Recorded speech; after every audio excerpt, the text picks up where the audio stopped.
I wanted to open today's video with a question, something to ponder for yourself. How much is being a witch your identity? And more so, what about your witchy nature is the core of who you are? When I think of adding the word core to something, it reminds me of the 90s and hardcore. I'm so into that. It also reminds me of the core of the earth, which is made of essentially fire. So to me, core is that feeling we feel when we are over the moon in love with an idea and passion that rises in us like a bonfire. I'm super into being a witch, as you can tell, and I also identify as a green witch. So today's video is all about my version of Witchcore, or the passion that exists in my own witch life, and I'm sure you will find some crossover and inspiration here to let that core of yourself that is witch spring up and infuse into your life.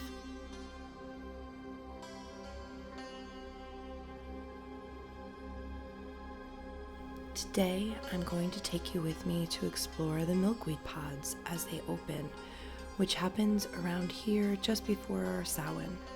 We're going to visit a local shop for October to pull some Witchcore aesthetics into the home. We are also going to find a little secret garden. Oh, and raspberry pick with me in my first year raspberry bushes. Craft a money spell with that raspberry, and then harvest with my mom, who will join us in my own witch's garden.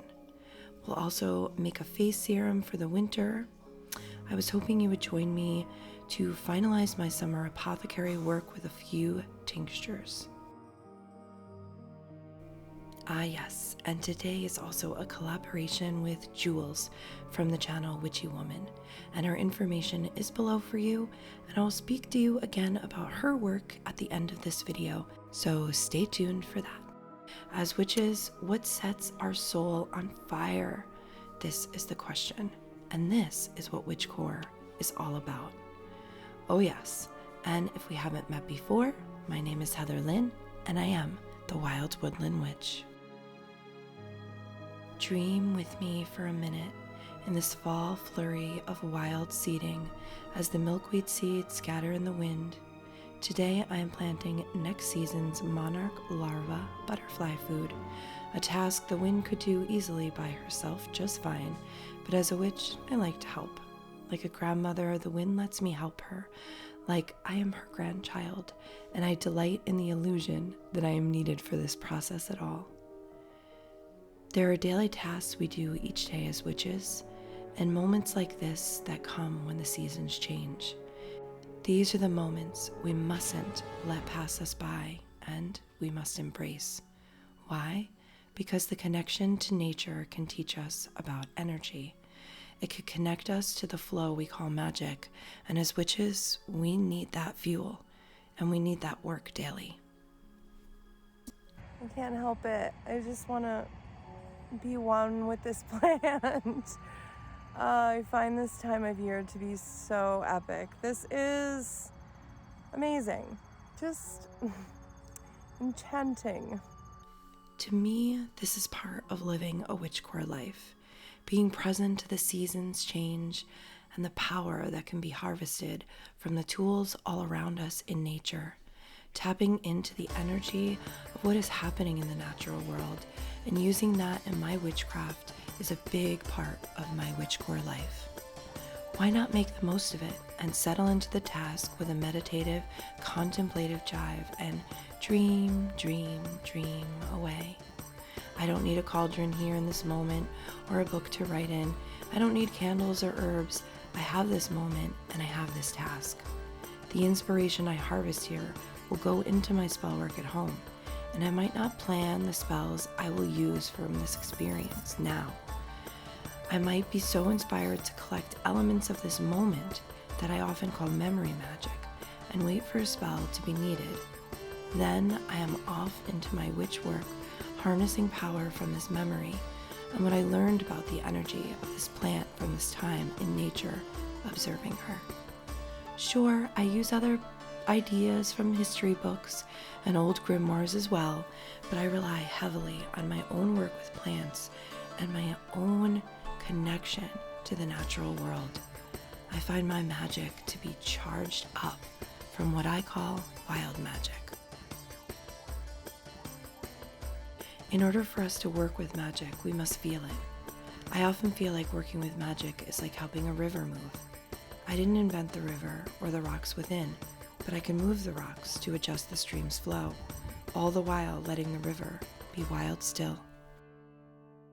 In the case of working with the wind, it's less about feeling a sense of control like spell work gives me, and more about letting go of control completely. Each element has its own offering when it comes to working magic.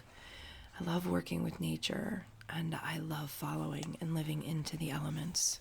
This is not to say that I don't need witches' tools to work magic, but wild magic does tend to challenge the notion that we must rely heavily on correspondences created eons ago in what sometimes feels like an idea written in stone. It feels all too dogmatic for me. While I value the past and the witches that have come before, and I use that knowledge freely, in the end, what makes a witch is practicing witchcraft, and in the Witchcore life, it's all about the passion for working with this stream of magic, not what spell one uses from ancient text. Yes, we all use tools, but there's so much more that shapes our magic, and at the core of our craft lives the living energy that is fluid and malleable. How we shape it is our own. Some old, tried and true traditional ideas, and much more my own ideas, is what my Witchcore mix is these days. Witchcore is about the items we collect and use in magic. For me, I find my tools for witchcraft in the forest and sometimes at local shops, and so I'm here at this little shop to gather some witchy supplies for Samhain and the season of autumn. I love all of these aesthetics that provide so much in my home. I think what we have in our homes can bring out our witchy nature to play, and I hear a lot of advice out here, and I have given this myself to some degree, and I want to clarify. The advice is that we don't need things to be witches. I think the point of this is geared toward newer witches. It's the idea that we shouldn't focus too much on the external because it is what is within that is what makes us witches. It's what matters most. But that doesn't mean we can't play once that part of us is established and continues to deepen, and all witches do need tools. I collect things here and there over time, and while I prefer natural things and useful things, there is nothing wrong with external inspiration. This store is like made for me. They have little bits of wild nature for sale, little bits of wild greens. Embrace your witchy nature however you like. It's your craft. Be free, witches. This is something I will always say and remind us all. So I ended up buying the pumpkin mug. Now I gotta fill it with some coffee, so I'm here at the coffee shop.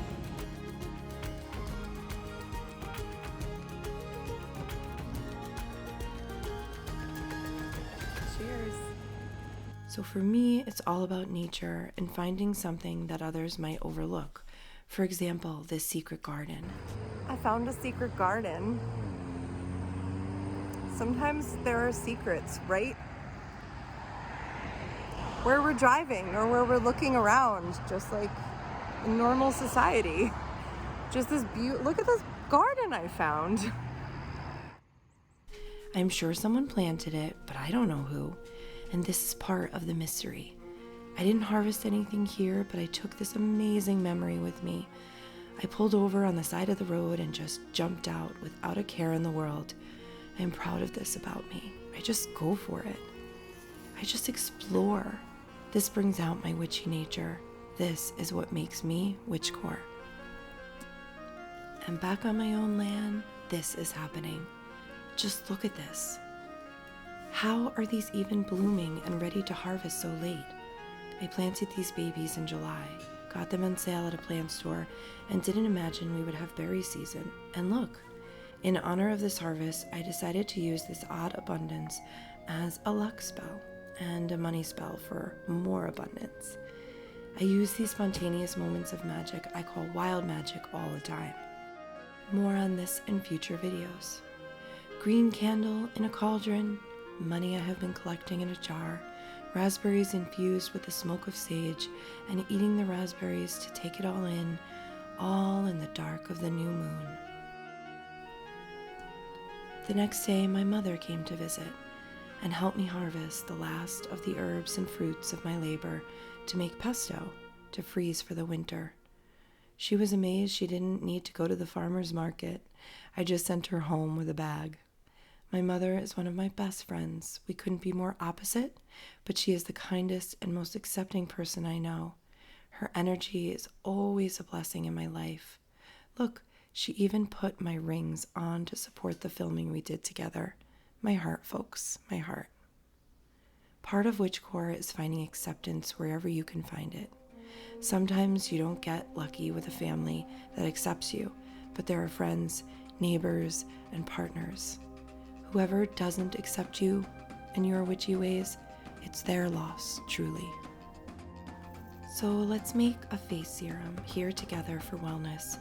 I've made a few of these and I've been lucky enough to have the supplies to experiment, but I wanted to share the video above, which I am so into for anyone who wants to try out some basic herbalism.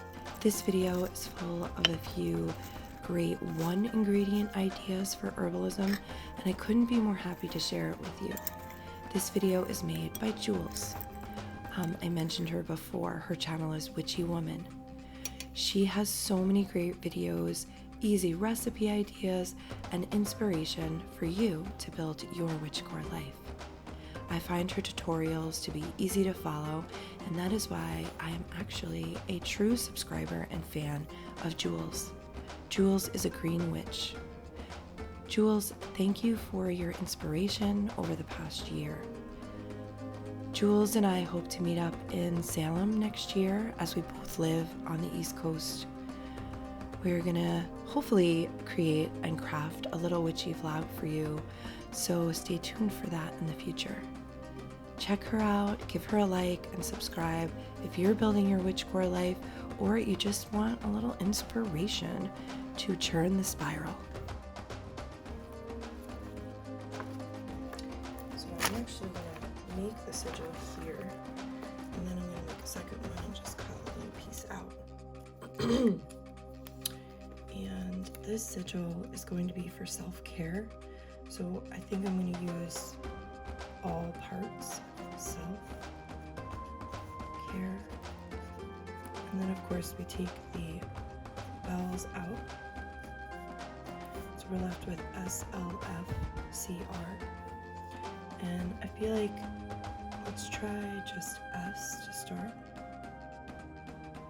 And I think that the L can actually fit right here. We also have an F. I feel like the F could flow just kind of like that. And then we can do our C, which is pretty easy unless we want to go backwards. I'm kind of thinking I should have done that up here. That's okay. I think I'm going to go like this. And then I need an R, which is pretty easy to add.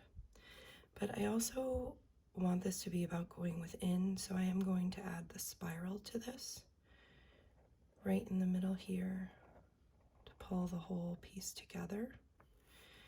And I want the spiral of the self-love to go within. So I'm actually gonna go like that and add an arrow. Up here feels a little bit lost, so I want to also create an arrow downward off of the F, and that's going to be my sigil.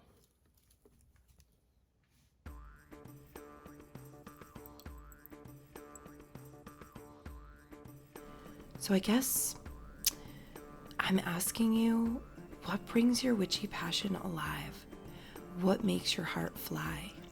What is it that connects you to the stream of magic? I ask these questions because that, to me, is the core of Witchcore. It's living a life full of magic, daily, weekly, monthly, yearly.